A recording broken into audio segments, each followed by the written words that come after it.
Hi everyone, I'm Stephen Kruiser and welcome to this PJTV special. You know, all year long we here at PJTV pay constant attention to the mainstream media and its coverage of politics. We then gather on the island of Bora Bora for some intense electroshock therapy to cleanse our beleaguered synapses. But before we do that this year, we wanted to share a few of our favorite moments from 2014. Actually, these are a few of my favorite moments, as I am notoriously difficult to work with and had to search for these clips on my own as a result.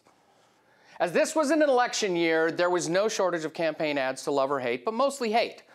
But on our way to a historic victory in Iowa, Joni Ernst gave us all a reason to smile. I'm Joni Ernst. I grew up castrating hogs on an Iowa farm. So when I get to Washington, I'll know how to cut pork. Joni Ernst, mother, soldier, conservative. My parents taught us to live within our means. It's time to force Washington to do the same. To cut wasteful spending, repeal Obamacare, and balance the budget. I'm Joni Ernst, and I approve this message because Washington's full of big spenders. Let's make them squeal. Bacon. Wait, what was that ad about?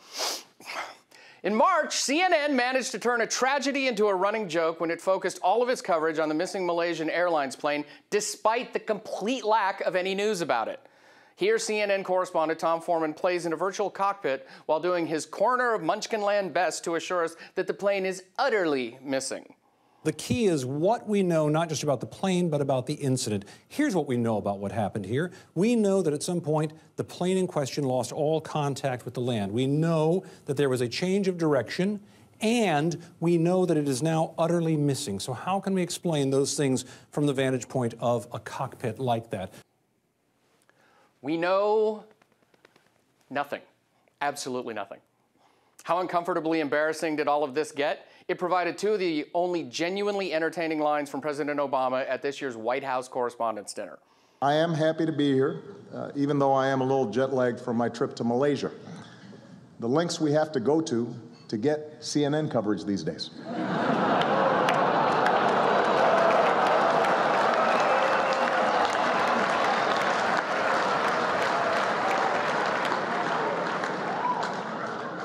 I think they're still searching for their table.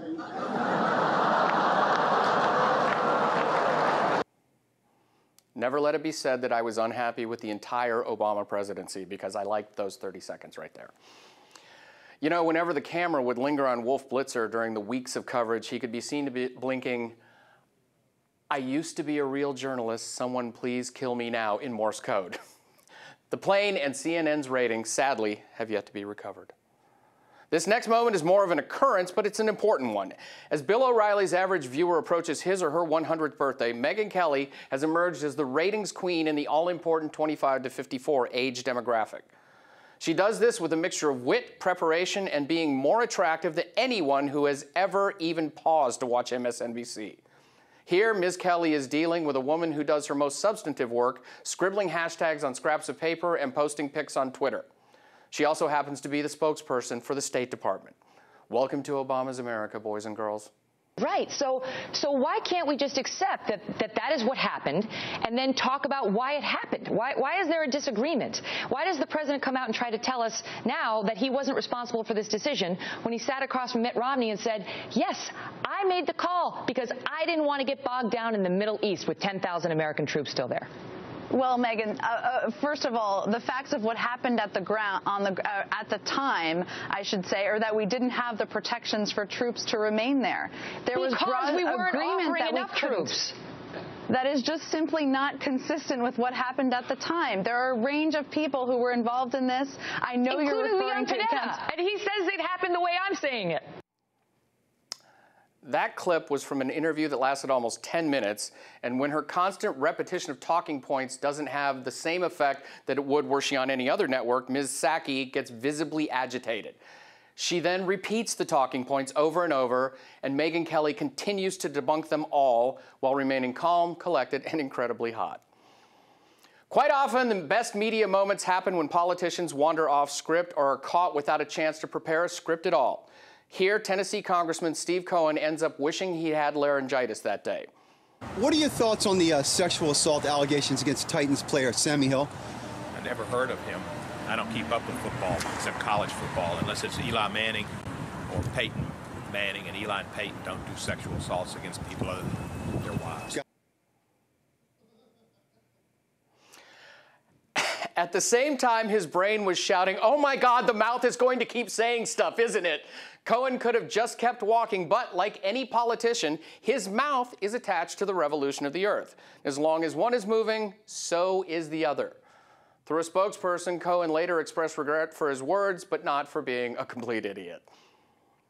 Far and away, our favorite moment of 2014 wasn't really a moment, but a series of them. They were all provided by MSNBC on election night. We could really just run a video of the entire evening, but this is an internet show and not a documentary. Our good friend Noah Rothman over at Hot Air provided us a nice video synopsis of the evening, and we're going to begin wrapping up with a few of those clips. First up, Rachel Maddow sees the writing on the wall and displays some extraordinary powers of rationalization. So if Cory Gardner beats Mark Udall in Colorado today, it will be because he ran to the left of Mark Udall, criticizing Mark Udall for not being able to deliver on the stuff that Cory Gardner is opposed to. Right. That tells you that Democrats win the argument even if they lose the race. It's getting a little animated already. There, Rachel. Here's some tea, Xanax, and your healthcare.gov onesie. Part 2 of the MSNBC Cirque du Sadness finds Ms. Maddow still fixated on Mark Udall and trying to retroactively give a little mojo to one of the more train-wrecky candidates of this election cycle. The most likable, dad-like, outdoorsy, friendly, self-deprecating, funny, slouchy, kind of interesting guy in the world. And then cameras came on and it was, oh, and, boy. you know, it was like, what is that? It became very serious. And one of the things I asked him about is I said, you seem sort of robotic. And you're not giving off a lot of humanity. That's one of the things people are criticizing you for. Cory Gardner looks like a Muppet that's stuck in On. Cory Gardner is always giving that big open mouth smile. I love everything. Everything's so great. Allow me to translate what she just said there. Why won't Mark Udall smile? And then, I hate Cory Gardner for smiling all the time. She was kind of falling apart by that point in the evening.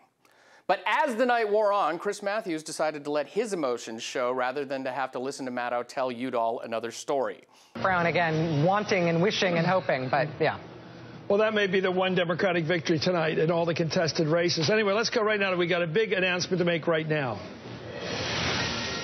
Georgia governor Nathan Deal, the incumbent, has won. It looks like he will not have to have a runoff. He's won the election. So I want to talk to Michael about this. It looks to me like your party, the Republican Party, could win 9 seats in the Senate right now. If you look at they're on track. Which way they're all going, and we're going to have to wait a little bit to find out Louisiana, but it can be 9. Oh, here we go. This is a surprise. Illinois governor. NBC has projected Bruce Rauner, the challenger, has defeated Pat Quinn, the incumbent governor of Illinois. Unbelievable.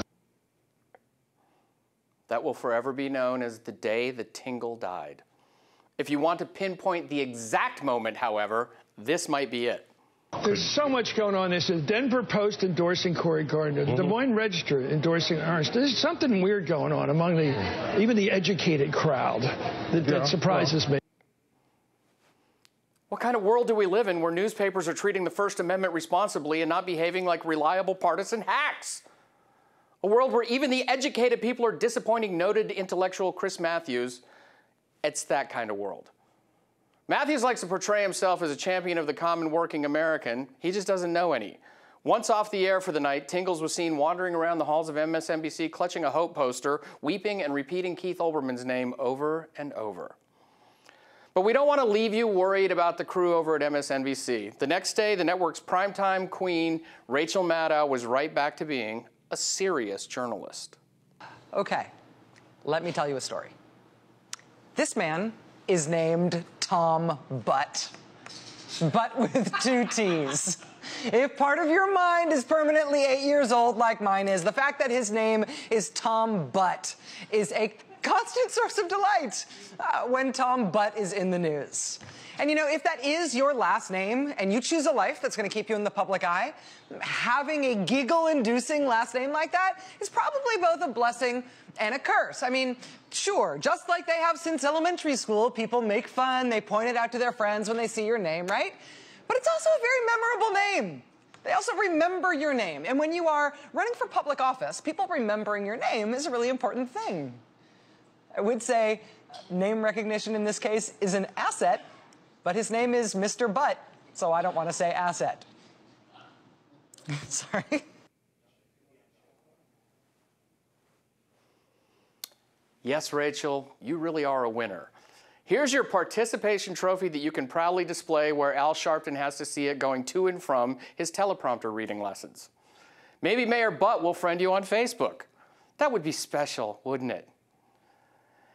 Yeah, it would. There you have it, boys and girls, some of my favorite mainstream media moments from 2014. Feel free to share some of yours in the comments section or on Facebook. For everyone here at PJTV, I'd like to thank you for watching this year, and we look forward to doing this all again when we get back from Bora Bora.